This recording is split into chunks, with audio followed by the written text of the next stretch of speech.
Всем привет, дорогие друзья! Вы на канале Realistic PS. Konami постепенно обновляют сайт eFootball, и не так давно они обновили вкладку с мобильной версией игры, немного обновив информацию касательно этой версии игры.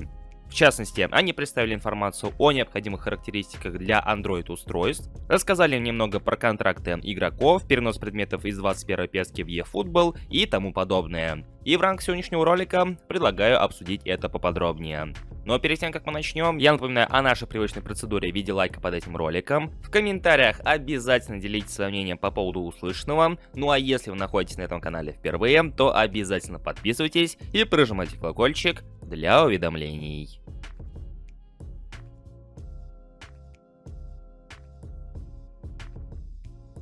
К тому моменту, когда в игре подошла к концу очередная кампания, а именно 25 марта, Konami обновили страницы официального сайта eFootball, которые посвящены мобильной версии игры. И первое, на что стоит обратить внимание, так это на обновленные характеристики для мобильных устройств. Если у iOS они как таковые отсутствуют, и тут просто представлен перечень совместимых устройств, а в частности все iPhone, начиная с 6s, iPad Pro, iPad Air, iPad mini и iPod Touch, то у Android присутствуют конкретные характеристики. В частности, версия Android 7.0, ASU 2 ГБ и CP 4-ядерный процессор на базе ARM 1,5 ГГц. В комментариях под этим роликом обязательно дайте знать, подходит ли ваш телефон под эти характеристики и получится ли у вас сыграть в eFootball 2022 на своем смартфоне.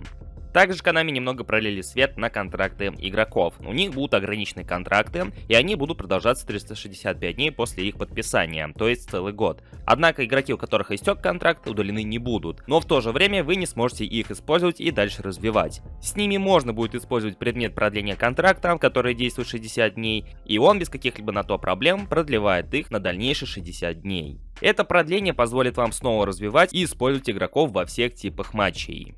Все, кто боялись, что весь ваш прогресс из PES 2021 в eFootball полностью аннулируется, Konami решили вас всех успокоить. Игроки из серии Legend и Iconic, которые получены в PES 2021, будут перенесены в eFootball 2022 Mobile, только уже с другим дизайном и некоторыми возможностями. И в качестве примера разработчики приводят карточку Рональдиньо, в частности вид карточек легенд и икоников из 21 пески и как это скорее всего будет выглядеть в eFootball 2022. Также возможна такая ситуация, что в вашем составе будут присутствовать те игроки, которые будут отсутствовать на старте eFootball, ну из-за различия базы данных. В таком случае эти самые игроки останутся у вас в составе. И возможно со временем эти самые игроки появятся в базе данных eFootball чуть позднее. Ну и после обновления с PES 2021 до eFootball 2022 все пользователи получат 10 предметов продления контракта на 60 дней в виде этакого бонуса за ожидание и хоть какой-либо интерес к данному проекту.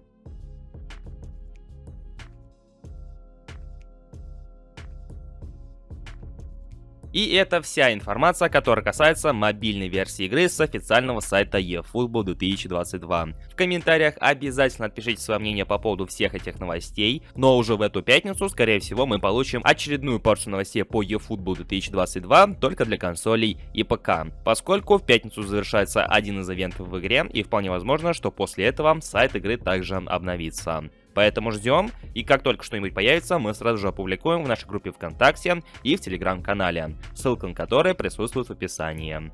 Ну а если вы здесь впервые, то конечно же подписывайтесь и на этот канал тоже, и обязательно прожимайте колокольчик для уведомлений. У меня же на сегодня все, и я всех благодарю за просмотр этого ролика. Услышимся уже очень скоро на канале Realistic PS. Всем пока, дорогие друзья!